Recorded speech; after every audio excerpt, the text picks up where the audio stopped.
I feel very honorable to be invited for this forum. First of all, congratulate the Hong Kong 15th Forum opening.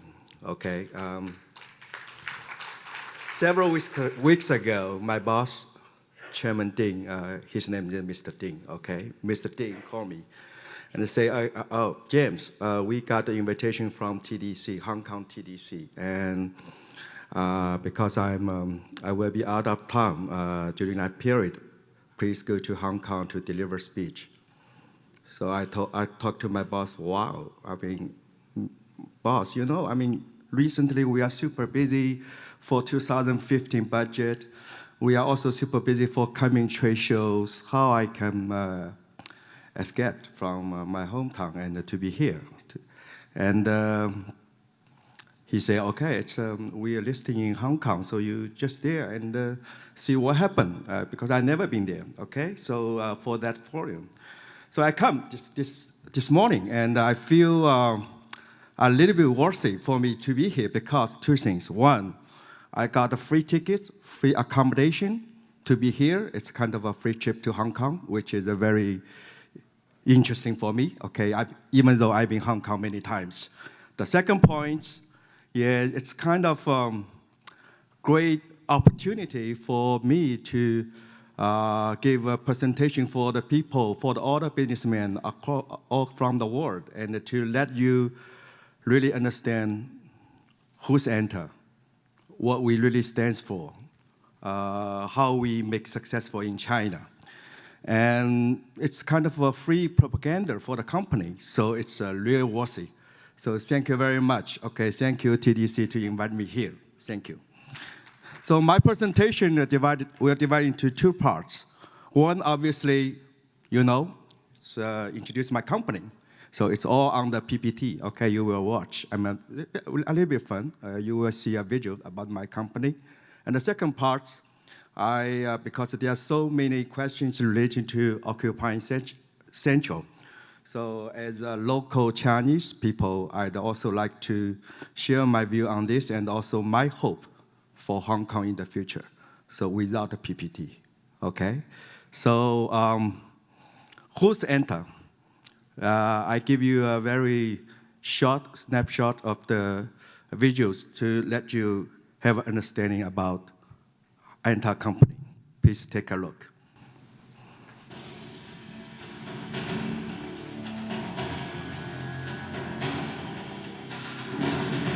2007年7月10日，安踏在香港联交所上市，正式向世界宣布中国体育领军品牌安踏开启永不止步全新征程。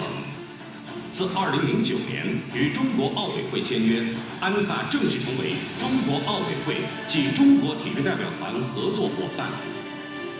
2013年成功续约后，安踏再次成为2013年至2016年中国奥委会及中国体育代表团合作伙伴，全面包揽中国体育代表团领奖服以及5大中心24支国家队的生活训练比赛服装。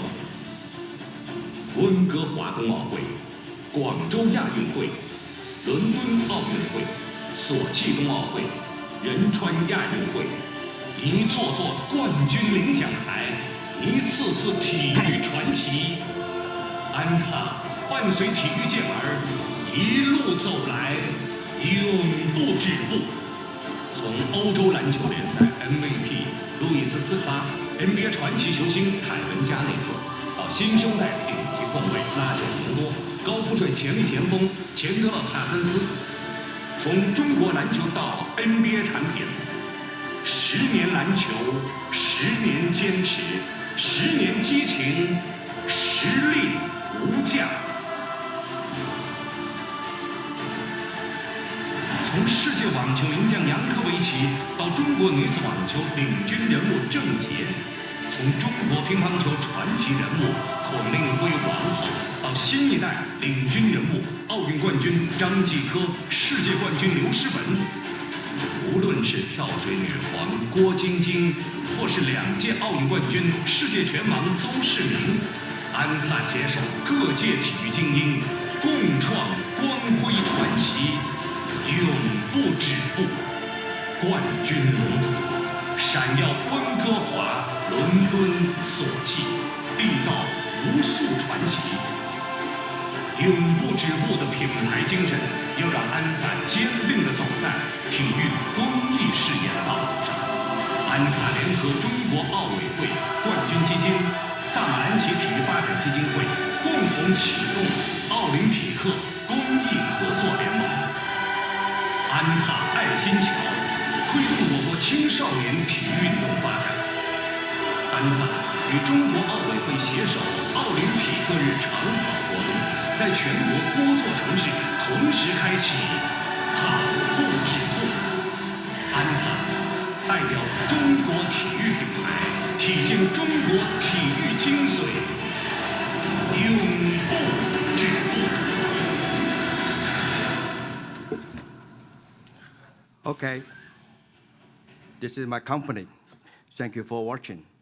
And basically, we have a clear mission and vision of the corporate my company. As the position of the authentic sports company, our mission is to bring the transcendent sports spirit into everyone's daily life. This is the kind of forever goal we want to strive for our future development. And we also have a clear vision at this stage. We want to become the #1 sportswear brand in China in terms of our brand value and the market share, and to be respected by others as well as to develop into a sustainable world-class sportswear company.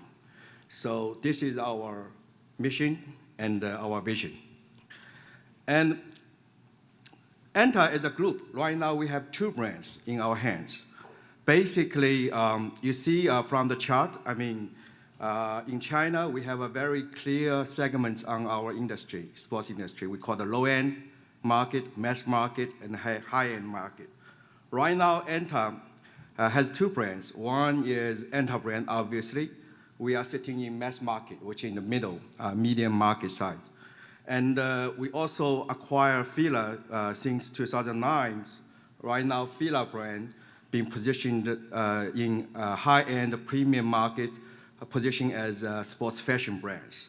So we have 2 brands. So basically, we call the multi-brand strategy to cover all the segments except for low-end markets in China markets. And we have a very comprehensive brand portfolio model, help us to prevent from market uncertainties, but also enhance our competitive edge. So unlike with other local domestic sports brands, ANTA really got 2 weapons in the markets to cover most important segments in the market. And talking about the ANTA brands, ANTA is an authentic sportswear brand focusing on mass market, as I say. So at the end of June 2014, we have more than 8,000 shops, covers all the cities in China, which are more than 2,200 cities. And every year we introduce more than 3,000 new styles of footwear, apparel, and accessory to meet the consumers' different needs. So we got a very wide product range in our product portfolio. And the ANTA brand has been named the top seller of travel and sports shoes in China in terms of market share for the 13th consecutive years. So right now, we produced more than 38 million pairs of shoes in China, only in China markets. And we are clearly #1 sportswear shoes brands in terms in the China markets. And recently, Interbrand has the ranking for top 50 Chinese brands, and we are ranked the number 27th among all the Chinese brands, which including Bank of China, Alibaba, or Tencent, these kind of from all the industries. So we are ranked at number 27, and it's the only sportswear company being listed in this top 50 name list. ANTA, we also have the kids, brands, and we have more than 1,000 right now, kids shops across China, which is a good complementary range for us. As I say, we acquired Fila in 2009, and from mainland China, Hong Kong, and Macau. And we really position Fila as a high-end sports fashion brand in Greater China area. So right now, we have more than 450 shops across China, Hong Kong, and Macau. And we are one of the most distinguished international sports brands in top department store and shopping mall right now in China. I think also in Hong Kong, we also perform very well. So ANTA have been listing in Hong Kong in 2007, okay? So at that time, in 2007, we set the records for highest PE ratios and amount of fund raised in the markets. I remember at that time, even though I didn't join the company, I still remember it's a 3 billion Hong Kong dollar, okay? So on July 10th.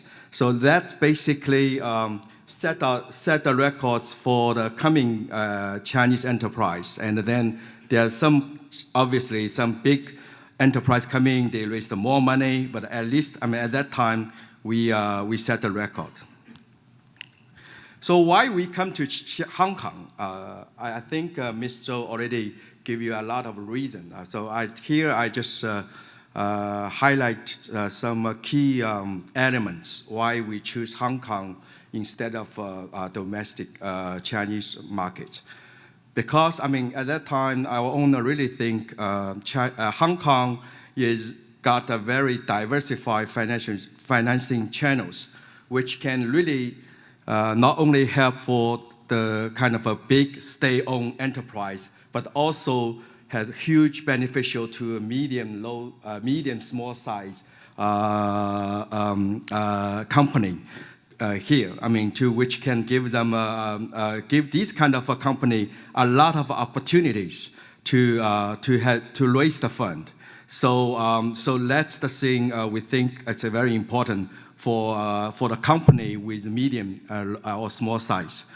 And the second point, obviously, it's globalized markets. Okay, right now still, okay, everybody know it's have a full freedoms and. It's connect all the international markets, so in freeway. So we think, if we've been listed here, it's kind of as Mr. So said, okay, it's the gate of Chinese company in front of the world. So basically, we can use Hong Kong as the platform to help ANTA go global. At that time, we thought about that, okay? And we think this market, also it's easy to refinancing, okay?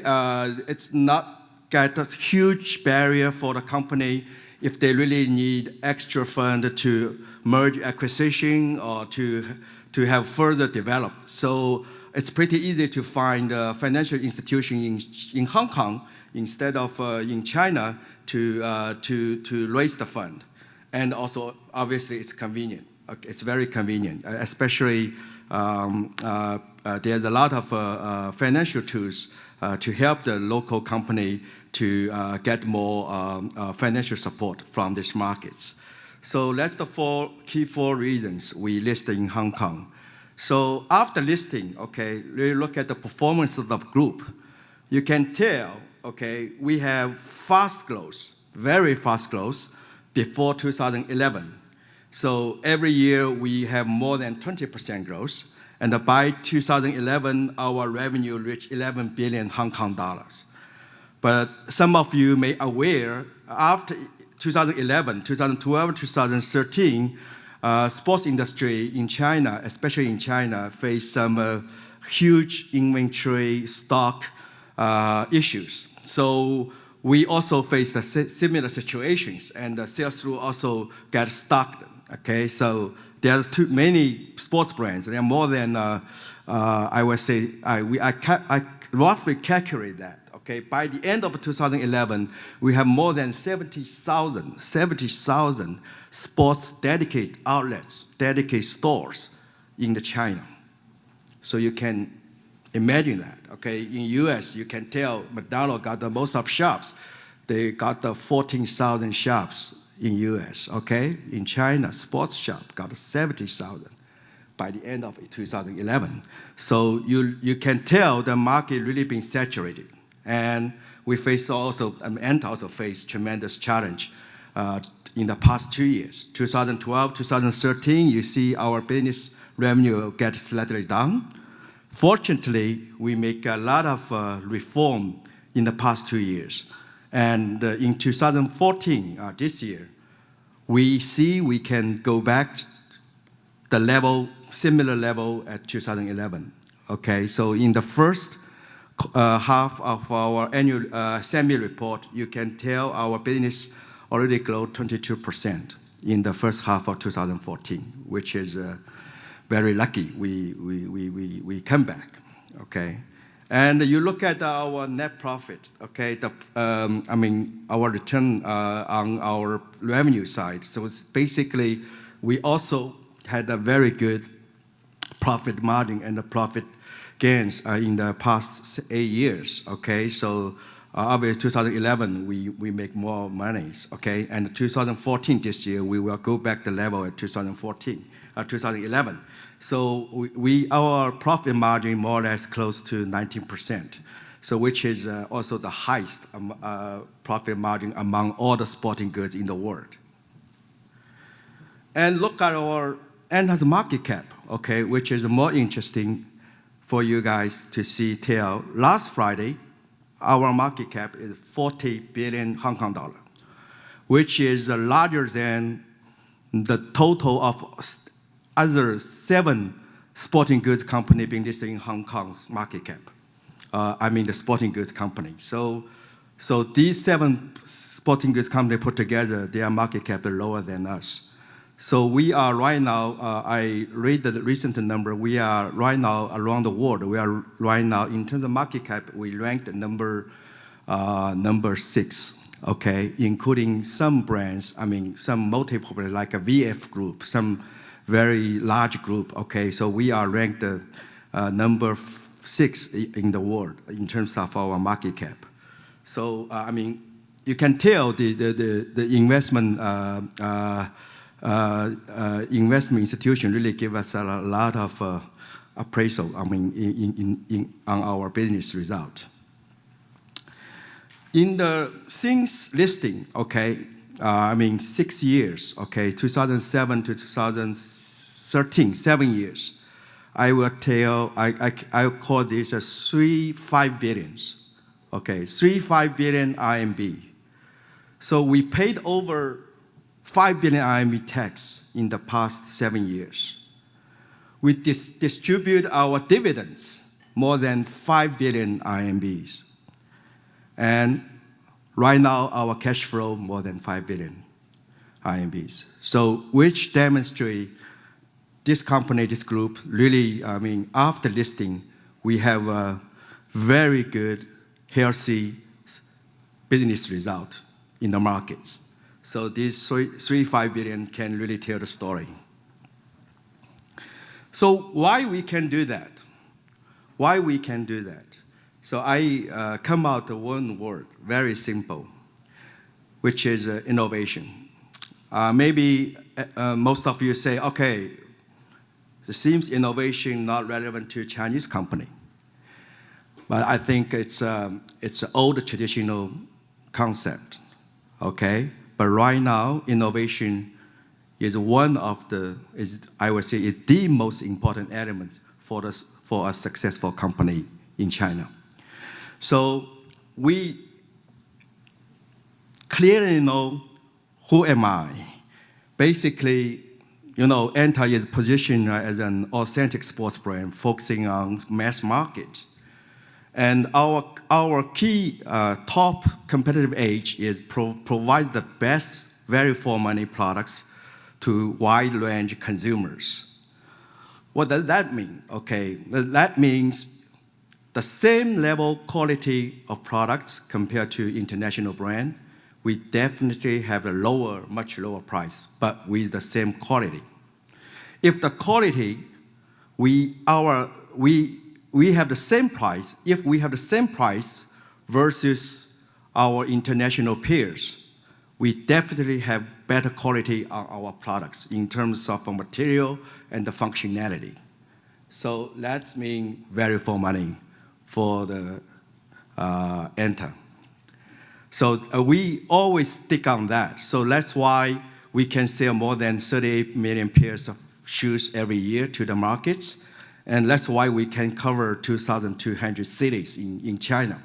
So that's the advantage we have. And every year we put a huge amount of money behind the innovation, especially on product side. From R&D parts, every year we put 4% of our net sales in our R&D, which is a significant amount of money compared to our peers. And our I would say, innovative product proportion represent more or less 35% of our total business in 2013. So 35% business from our innovative products. So consistently putting great efforts on innovation for both products and the marketing activities brings great return on our investment. So that's the thing I want to tell with you. And we also, in 2007, at that time, we already spent 30 million RMB, which is more than 6.5 million US dollar, established the only national certified sports lab, science laboratory in the industry. Through that science laboratory, we have already got more than 40 national patents in the past 9 years. So that really, technology is very important for a sportswear company. So this kind of other sports technology we have the A-Cool, A-Core, A-Loop, A-Web, A-Worm. A means ANTA, so there's a lot of technologies in our whole product portfolio right now. And we also launched, in the video you can say team price list, kind of a basketball strategy in the markets. So before we launched that, we signed Kevin Garnett, Roger Rondo as kind of from NBA superstar. Every year we create some signature shoes for them, but these signature shoes normally will be positioned in a premium segment. We sell more than $100 US in the starting base. But last year, we start to reduce the price from these kind of signature shoe endorsed by very famous NBA players to kind of $70 US. We call it 399 US renminbi as our key silhouette to introduce to the market. So that strategy very effective and make a lot of fans be affordable to use to buy these kind of signature shoes. So our volume also been tripled compared to before. So we say the team price list means 实力无价 in Chinese, guarantee quality, competitive price, and at the end, our volumes increase, and more fans can be affordable to buy their idols' shoes. And we are not putting innovation in our product side, but also on our channels. So we have 8,000 shops, so we physically got 8,000 shops. And you also read e-commerce grows extremely fast in China. So Double 11 scenario, it's go a little crazy. One day, online business reached 57 billion renminbi for one day. So we have both right now both legs. Okay, basically we have traditional physical shops, but on the other legs, we put a lot of efforts to build up the e-commerce platform for us. But there are a lot of tricks among that because you have 8,000 shops, physical shops. How the products on the e-commerce platform not cannibalize your products in physical shops. So we make a lot of small tactics. I would say small tactics. I will not disclose more about that, but point is we will segment different categories in our product portfolio being different focus, which means online business, we have some categories not be very sellable offlines, so like outdoors. So we sell a lot of outdoor business, outdoor shoes online compared to offlines. So that's the tactics we take to deal with the online, offline business. And look at the ANTA history. Actually, we got 3 decades of our history. The first decade of ANTA, actually, we are shoe manufacturing. So we're starting from 500,000 renminbi. And the first decades, our wholesale, the OEM size reached 1 billion RMB by the end of 2000. The second decade, which is start from 2000, and we say the second decade, we call the brand wholesale, which means we start to build up ANTA brands. Obviously, as well, after we acquire Fila, we also build up the Fila brand in China. And build the brand from 110 billion business, right now, 1 billion business to 10 billion, okay? So we call another coming 10 years, we call it the third decade, which are new golden decades will be coming. Why we call new golden decade? I will give you an explanation later. But we will change from our extensive wholesale business model to retail-oriented brand management format, turning into world-class multi-brand sportswear company. What does that mean? That means in the past, okay, 8,000 shops, 99% of these 8,000 shops are franchised. Okay? Right now, we have 40% of these shops being managed by ourselves or our alliance. So we manage more than 3,000 shops by ourselves. And for Fila, 80% of shops are our own retailers. So the group has been changed from the wholesale model to retail model, basically, retail-oriented model. But we are still brand company. So that's kind of different from the way the well-established international brand do in the world. So it's really fit for the China markets right now. So that's the ANTA. So how we view our future sportswear industry in China. So basically, we have a very high confidence about the future. That's why we call it the new golden decade of sportswear industry in China will begin soon. So why we say that? Because compared to the United States, which is the biggest sports country in the world, so really look at their sports industry represent 4% in US, 4% of GDP. And right now in China, only 0.6%. And in United States, everybody got at least 4 pairs of sportswear shoes. But in China, less than half pairs. So that's the opportunity we take, we see.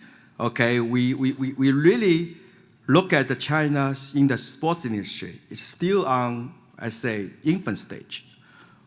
Even though we are sitting in mass markets, there are still more than 650 million people still can't buy our product, ANTA products, because it's still too expensive for them in China. So we see the potential. Okay. On the other side, recently the State Council, Chinese central government, recently released a recommendation of rapid development in sports industry consumption enhancement. This file really enhanced the future perspective of sports industry. And the government lists a very clear goal. to the sports relevant officials. They say by 2025, the whole sports industry in China will have 5 trillion RMB, which is more based on current ratio, it's about 600 billion US dollar size by 2025. So, you know, when government want to, especially in China, want to do something like a high-speed railway stuff, okay? If they really list that, and especially our chairman, Mr. Xi, really like sports, so I think they will deliver that, okay? Most of them, they have to deliver, otherwise they will lose their title. So they will deliver that. So that's a very good sign for the company like us, okay? So we see there are a lot of opportunities in our sportswear segments, So that's pretty much of my speech, okay? So by 2020, so we target to sell 100 million pairs of sports shoes in 2020. We list a very clear target by ourselves, okay? By 2017, our volume will reach 70 million pairs, and by 2020, we want to sell more than 100 million pairs of sports shoes by 2020. So that's based on the environment we live in. So we really see this objective achievable. So that's pretty much the end of my presentation. So I really use this platform to give you an overview of my company, of my group. So I feel it's really a good deal for me to be here, spend the time with you guys. But on the top of that, I want to say something about Hong Kong, because I joined this so-called Hong Kong Forum, okay, 15th Hong Kong Forum. So I've been Hong Kong since 1994, okay, so I got a lot of feeling, connection with Hong Kongese, and I also used to take charge of the business in Hong Kong for a short period, about 1.5 years in 2004 and 2005. So look at the current situation, I feel a little bit regretful. I mean, basically, the whole city looked like lose some roots, okay? I mean, sometimes people don't know what they do, okay? What they really want, and what the ultimate life they really want to have. So this kind of thing really kind of bizarre for me, okay? So I mean, but I think, as the part of China, I think Hong Kong still will take its unique role in the whole economic, in the whole international family, I would say that, okay? I mean, Hong Kong, will continue to, from my mindset, even though we can see when it will be end for Occupy Central, okay? The point is it will get close, okay? It will end, okay? So people need to get back to normal life. So, but the point is what the Hong Kong people really want. I want to say people really want better life, always. In 1980s, we say we have 4 small dragons in Asia. One, Hong Kong, another is Taiwan, the third one is Korean, and the fourth one is Singapore.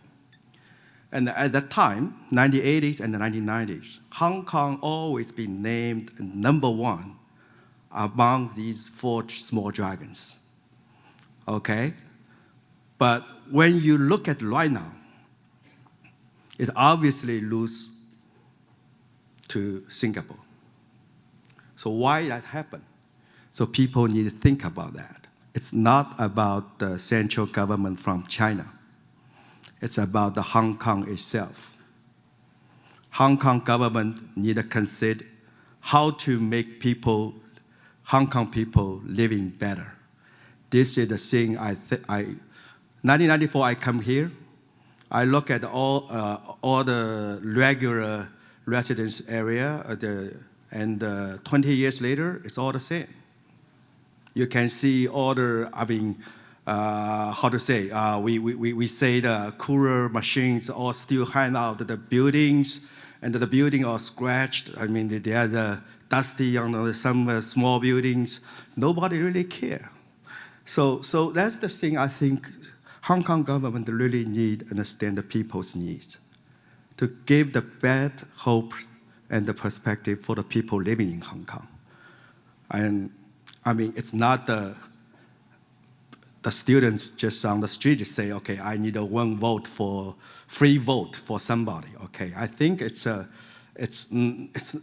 I mean, if you choose somebody like in Taiwan, Mr. Ma, and you will still feel unhappy about his achievement in Taiwan. So even though you got a free vote.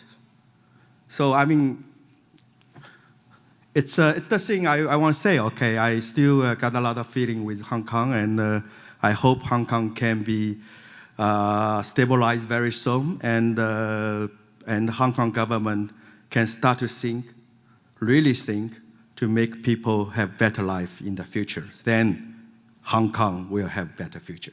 Thank you very much.